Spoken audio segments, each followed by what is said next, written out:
Hello everybody, welcome to EPG Pathshala. I'm Monica Sakrani. I'll now be taking you through the module Criminal Law 2, which is Rights on Arrest. Here we'll be looking at mainly the constitutional law provisions and Supreme Court judgments. This is a part of the legal literacy course. So we start with looking at what are the constitutional provisions on rights of arrest. We have already looked at Constitution and fundamental rights. But what we haven't looked at is Articles 20 to 22. We have looked at 21, but we haven't looked at 20 and 22 specifically. Now, Articles 20 to 22 form the core of rights of accused or rights of arrested persons or rights of arrest, or what sometimes is known as prisoners' rights in the Constitution of India. So in this module, we'll be looking at constitutional provisions and judgments of the Supreme Court which have arisen in many PIL cases or public interest litigation cases, as you all already know. And in the next module, we'll be looking at the CRPC or the Code of Criminal Procedure and the rights that arise out of that. Now, what do the articles of our Constitution, or what are our fundamental rights relating to rights on arrest? The most fundamental is no person shall be convicted of any offence. We are looking at the constitutional rights of persons in custody, and we'll be looking specifically at Article 20 to 22 of the Constitution. We've already looked at the fundamental rights and we know about public interest litigation, but here we have not looked at Articles 20 and 22 in the when we did the Constitution, because we wanted to do them separately, because these form the Bill of Rights on arrest. So these three form the core of what is known as prisoners' rights or rights of accused persons or right to fair trial in India. So in the next module, we'll be looking at rights under the CRPC, but right now we will look at these three articles of the Constitution. So the first right of an accused person is that no person shall be convicted of any offence except in violation of a law in force at the time of commission of the act charged as an offence. In other words, criminal law to be prospective in application and not retrospective. Now, what does it mean? It means that if today speaking in a loud voice is not an offence, your decibel level does not matter. Shouting and screaming is not an offence. But tomorrow, if it becomes an offence, because I have shouted and screamed today, it does not mean that it will be an offence tomorrow. As we have already learnt in the last module, mistake of law or ignorance of law is not an offence, is not an excuse, and therefore I will be charged even if I say I did not know it was an offence. Suppose I say it was not an offence on this day, then why am I being charged? So therefore a criminal law can only be what is known as prospective in effect, means I know that this act is prohibited, I'm assumed to know that this act is prohibited, so I cannot be, so I will take due care and precaution not to do something, so I cannot be charged with something that is not an offence on the day I have done it. So that is the first principle of criminal law. Civil laws like income tax laws many times are retrospective in effect. That is, at the end of the year the tax slabs are announced and people then pay tax accordingly, or tax rates change and people pay tax for the previous financial year on the basis of that.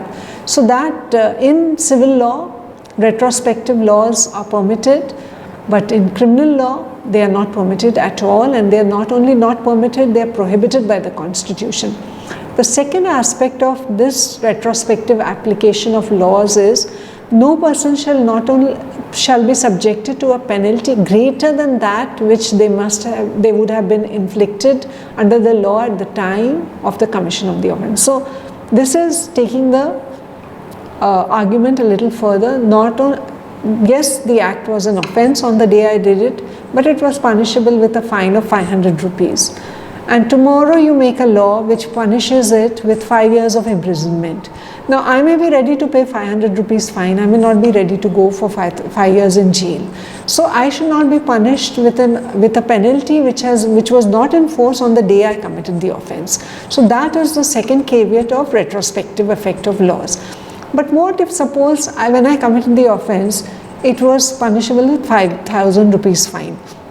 Later on the fine was reduced to 500 rupees. Do I get the benefit of that if my trial is held after the new law has come into force? Yes, I should get the benefit of a more beneficial, a more lenient law, but I should not be penalized by a harsher law.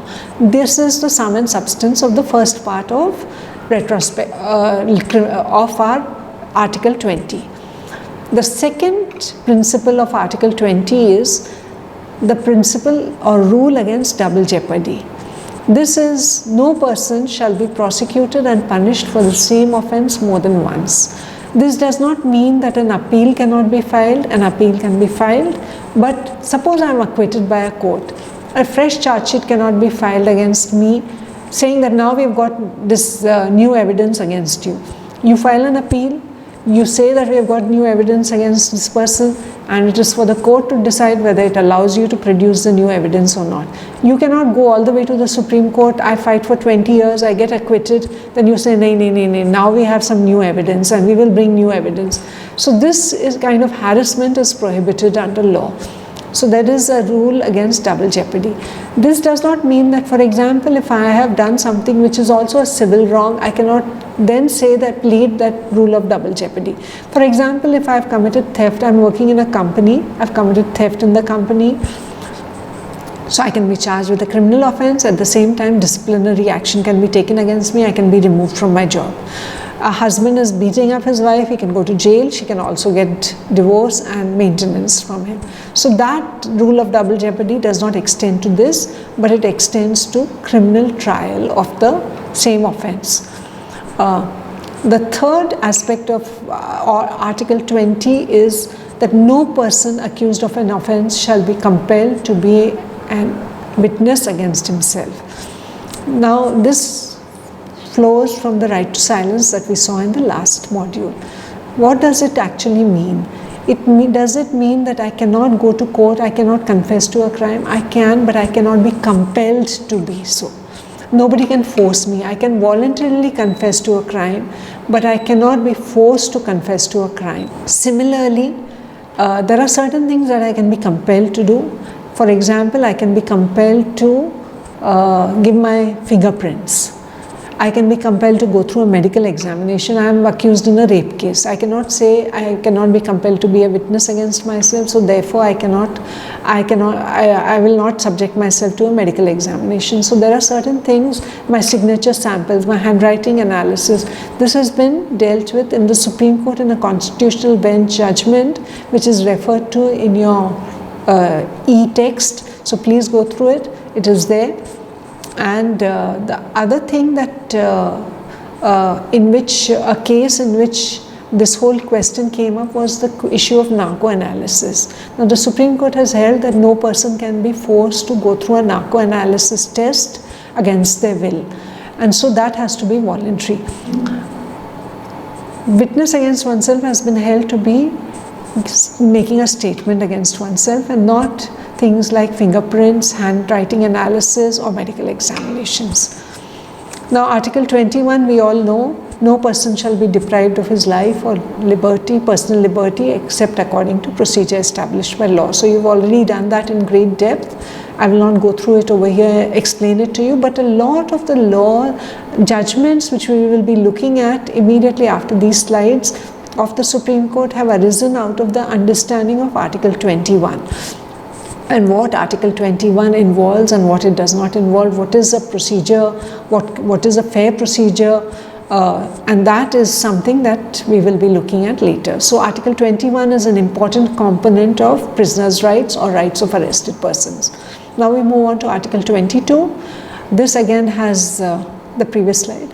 This again has three aspects which are important to us.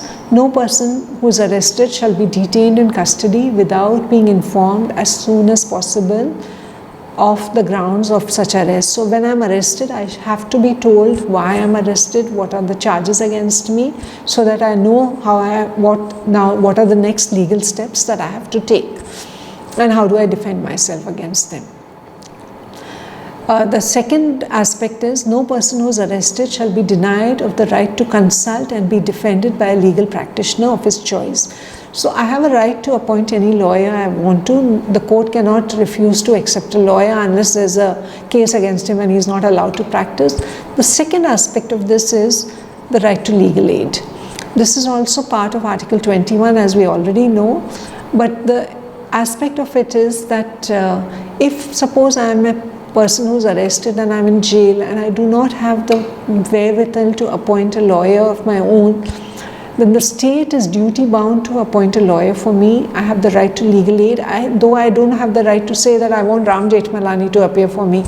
That is not my right, but a competent lawyer has to be appointed for me, and any trial which is conducted and a person is convicted on the basis of not having a lawyer would be held to be what is known as a vitiated trial, or a trial which will lead to an acquittal. The third right is that every person who is arrested and detained in custody shall be produced before the nearest magistrate within a period of 24 hours of such arrest, excluding the time which is necessary to travel. So apart from that, suppose I am staying very far away, it takes a little longer to travel, but this does not mean that I should, suppose I am arrested in Chandigarh and I have to be brought to Guwahati, it takes around 48 hours for me to be traveling. The general practice would be that I should be produced before a magistrate in Chandigarh within 24 hours, and that magistrate will then authorize further detention for the next 48 hours or 72 hours, and then I will be produced before the magistrate in Guwahati. So I should be produced before the nearest magistrate within 24 hours, and no person shall be detained in custody beyond such period without the authority of the magistrate. So this is a part of a fundamental right. Now we will be looking at some of the judgments. Most of the judgments that we are looking at come from public interest litigation. Now, one of the earliest judgments that came about is the Husainara Khatun case, which we will be looking at in the next module, where we will be looking at bail specifically. But suffice to say that the public interest litigation itself actually began as part of prisoners' rights. Jurisprudence began with PIL, and PIL began with public prisoners' rights jurisprudence, because obviously one of the segments of society which is most marginalized, which is not able to access its rights, which is not able to come to courts, are prisoners. As we all know, as social workers, we all know that most of the people in prison are poor people. Most of the people in prison are languishing in jail for several years. They are mostly under trials. Around 75% of India's population is under trial population. And so many of them obviously are not able to have the means to actually access their rights. They are in situations where their liberty is taken away. And so they are the ones who are most in need of their rights. And the Supreme Court in the earliest cases held that just because you are in detention does not mean Article 21 does not apply to you, because Article 21 means not just life, but life with human dignity. So that is, your human dignity cannot be taken away from you just because you are in prison. We'll be looking at the laws, at the judgments, but we will not be looking at them mainly in chronological order. We'll be looking at them on issue-based, in thematic way. So the first judgment which is important for us is Jogendar Kumar versus State of UP. This came in 1994. In this case, the Supreme Court said that no arrest should be made just because it is lawful for a police officer to do so. Existence of the power to arrest is one thing, but the justification for its exercise is another. The police officer must be able to justify the arrest apart from his power. Arrest and detention in police lockup of a person can cause incalculable harm to the reputation and self-esteem of a person, and no arrest can be made in a routine manner on mere allegation of commission of an offence made against the person. It would be prudent for a police officer, in the interest of protection of constitutional rights of a citizen, and perhaps in his own interest, that no arrest should be made without reasonable satisfaction reached after some investigation as to the genuineness and bona fides of a complaint, and reasonable belief both as to the person's complicity and even so as to the need to effect arrest. Now in this particular case, it was a case of illegal arrest or illegal detention, and in this case compensation was ordered to be paid to the person who was arrested on grounds that he should not have been arrested. Now the next case that we will be looking at is the D.K. Basu case. D.K. Basu's case is one of the most important cases with regards to rights on arrest. It also touches upon the issue of custodial torture and custodial deaths, and it was meant to actually do something to prevent custodial torture and custodial deaths. So the Supreme Court issued several guidelines to prevent this from happening. So one of the most important direction which was issued was that every policeman who's arresting a person should have clear identification marks, should have accurate, visible and clear identification and name tags with their designations. And the person who has handled the interrogation of the arrestee must be recorded in a register. The second direction is that a police officer carrying out the arrest of an arrestee shall prepare a memo of arrest at the time of arrest, and this memo shall be attested by at least one witness who may be either a member of the family of the accused or a respectable person of a locality from where the arrest is made. This respectable person is known as panchas. It shall also be countersigned by the arrestee and shall contain the name, shall contain the time and date of arrest.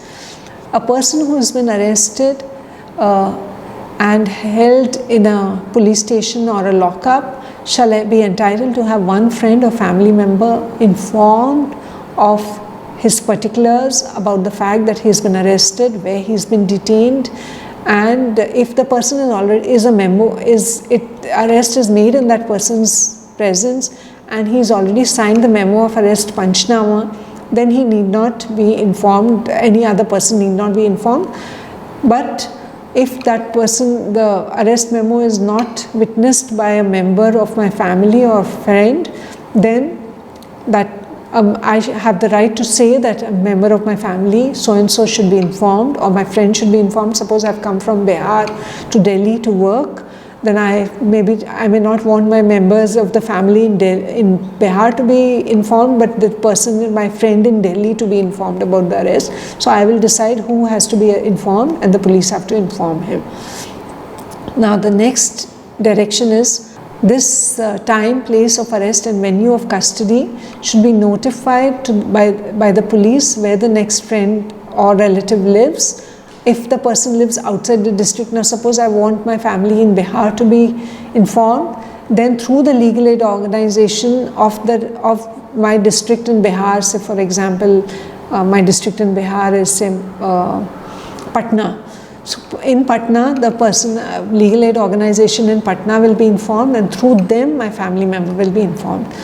I should be told that you have this right to inform a family member.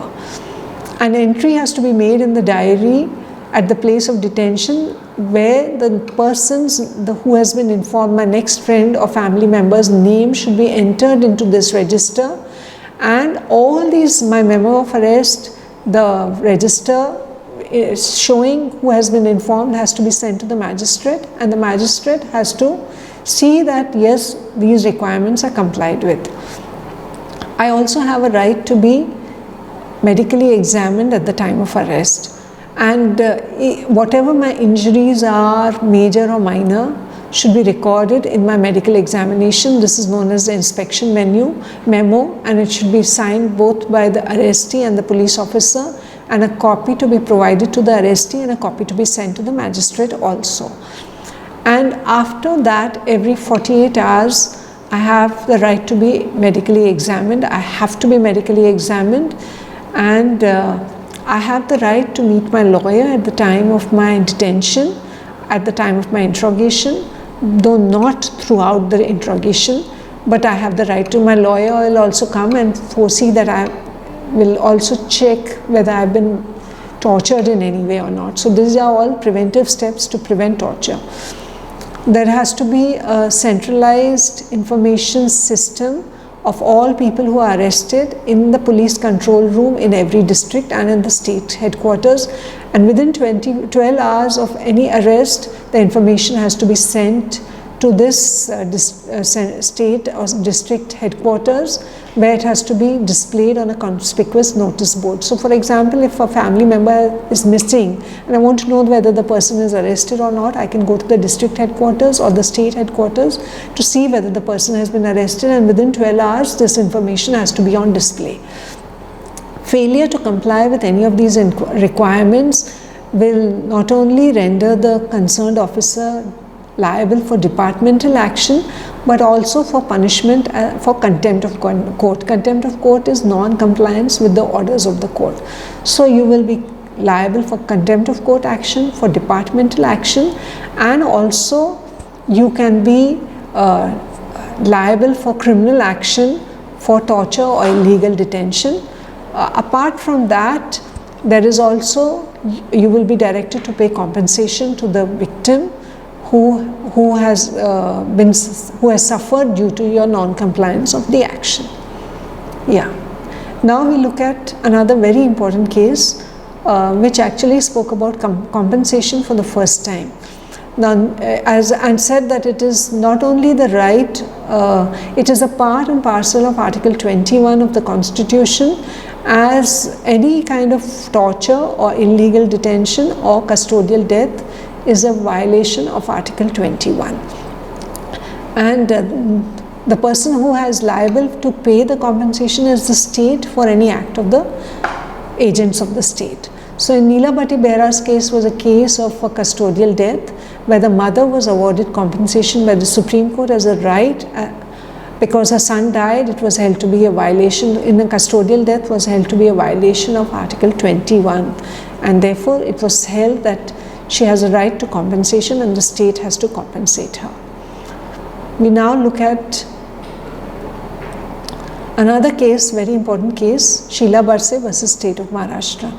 Now many of the directions in Sheela Barse's case are similar to that of D.K. Basu, including right to inform someone and right to medical examination. So we will not be dealing with those, but it gave three important rights to women accused. One is that they said that women, when they are arrested, should not, we all know that there are separate prisons for women and men, and even if there is no separate prison, in the same prison there are barracks where only women are kept and there are barracks where only men are kept. But unfortunately in police lockups, this provision was not there. Women were kept in the same lockup as men. Now one of the reasons for that would be that women actually account for around 4% of the total accused in the country. And so probably a police station may get one woman prisoner, one woman accused in the year, or maybe 2 or 3, maximum 4. So there is a high likelihood that you don't keep a separate room for women. So because the fewer number of women accused are there, the court said that we can handle this problem by selecting certain lockups in, there should be certain lockups in a particular district which should be designated as a women's lockup, because at a particular time maybe there will be just one woman in the lockup, at a particular time there may be no woman in the lockup. So this lockup, which is selected as the women's lockup, should be in a decent locality, reasonably good locality in the city, and only female suspects should be kept over there, and they should be guarded by women constables. The other direction that it gave was interrogation of a female should be carried out in the presence of a female police officer or a female constable. The next important judgment with regards to women prisoners is R.D. Upadhyay versus State of AP. In this judgment, the main consideration was women prisoners and their children. So many women who are arrested are pregnant, or they have young children who have nowhere to go. So till what age can these children be there with the woman in the prison, and whether they can be kept in the prison at all or not. So most prison manuals allow for children to be kept with their mothers if they are in jail up to a particular age, after which they are sent to a children's institution or family member if the family member is willing to take responsibility for the child. Now the age differs in each prison manual because all the prison manuals are as per state, decided by the states. So in this particular case, the Supreme Court said that 6 years of age should be fixed as the age till which the child can be kept with the mother in the jail. So this has now become uniform all through the country. After that, the child will be sent to whichever place the child can be kept with where the child is safe. So if the child is shifted to an institution, or child is shifted to a family member or somebody who is willing to take responsibility of the child will be shifted there and kept there till the mother is released on release from the jail. But the previous slide. But the mother has the right to meet the child even after the child is shifted out. The second important consideration is that when a child is born in the jail, his birth certificate or her birth certificate should not mention the jail in which the child is born, but only the district where the child is born. There should be a separate diet for children, medical facilities and special diet for pregnant women, lactating mothers and young children, and there should be nursery and creche for children of women prisoners outside the jail premises. So these are the rights that children of prisoners get. Now we proceed to look at some of the rights of prisoners in general. So these are two judgments. In Sunil Batra's case, the references are there in your e-text. They came out in 1978 and 80. Basically this Sunil Batra's case is a PIL, but Sunil Batra was an inmate in Tihar jail, and he wrote letters to the Supreme Court which were converted into public interest litigations, into writ petitions, and directions were issued. Now basic direction was that no person shall be kept in solitary confinement in any jail. Solitary confinement means that I am kept in a place where I have no access to the outside world. I will not be allowed to get out of my cell. I cannot meet other prisoners. So they said this is violative of Article 21, but a person can be kept in separate confinement. That means I can be kept alone. Normally in jails, people are kept in barracks. So I don't sleep alone. I sleep along with other inmates, and I'm there, I interact with them. So even when I'm locked up at night, I still have human company. During the daytime, generally an inmate is allowed to go out and move around in the certain areas of jail.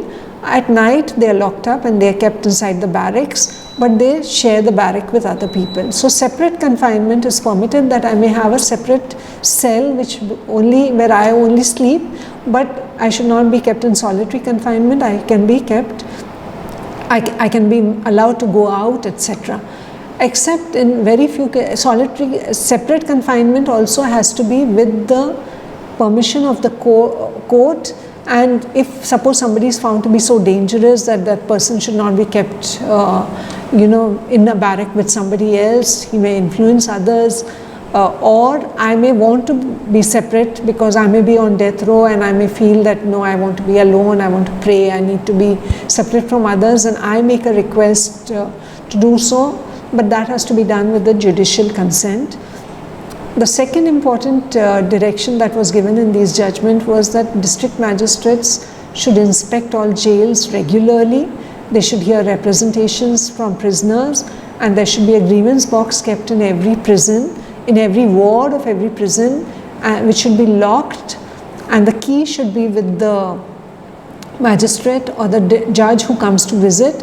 And the magistrate should every week, when he comes for his periodic visit, every week or whenever, should open this box, and only he should see what is there in the box, and the grievances should be looked at seriously, and no person should be penalized for making a grievance which is a genuine grievance.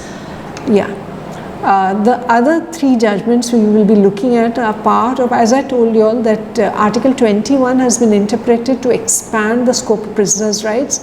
So there are three judgments. Khatri versus State of Bihar we have already looked at, that if a trial is held where a person does not have legal representation, then the trial itself will be vitiated or will have no value in law. So legal aid is a fundamental right under Article 21. The other two important judgments are Citizens for Democracy versus State of Assam. In this case, it was held that handcuffing is violative of Article 21 and no handcuffing should be permitted. Handcuffing can be only permitted even while taking a person to jail or from jail to the court and back. Even then, only with the permission of the magistrate, where the authorities have to justify why they want to handcuff the person. And the next judgment, which is very important, is Antule versus R.S. Nayak. In this case, it was held that fundamental right includes right to speedy trial. So every prisoner has a right to speedy trial. This has led to certain inclusions in the CRPC with regards to relaxation of bail conditions, but speedy trial is a right to fundamental right, though time limits have not been set, and the delay should not be attributable to the accused. If it is delay which is not attributable to the accused, but systemic delays, like for example courts, because of lack of courts or insufficiency of judges, or because of lack of escort, if there is a delay, then or delay on the part of the prosecution in bringing the witnesses, etc., that would violate the accused's fundamental rights. So there's a recent judgment which has come in, which relooks at the conditions in jail, and in this case, which was passed in 2016, the court said that we have had around 30 years of litigation on prisoners' rights, and yet the condition of prisoners is still abysmal. And so in this case, the court said that there should be an under-trial review committee comprising of the district judge as the chairperson, district magistrate and district superintendent of police as members in every district, which meets quarterly and looks at cases of prisoners covered under section 436. That is, those who are arrested under bailable offence, and 436A, those who have spent maximum of half the maximum term in jail without trial. So all these people have the right to be released on bail, and the committee to look at the implementation of also Probation of Offenders Act, which is release of prisoners on probation, and lastly of compounding of offences in compoundable offences. So these committees should try and settle matters which can be settled. They should also appoint adequate number of legal aid lawyers so that cases can be tried and heard speedily. So in this module, now we've looked at Article 20, 21 and 22, and we've also looked at some of the key judgments of the Supreme Court on the issue of prisoners' rights. I suggest you all read the e-text which is available. D.K. Basu's case is a very good case that you all can read. Website which will give you access to all these judgments is indianqanun.com. Also, Supreme Court and the High Courts have put up all their cases online. So if you go to judis.nic.in, JUDIS, you will be able to get access to all the judgments, almost all the judgments of the Supreme Court and also of the High Courts. So thank you very much. I hope you enjoyed it.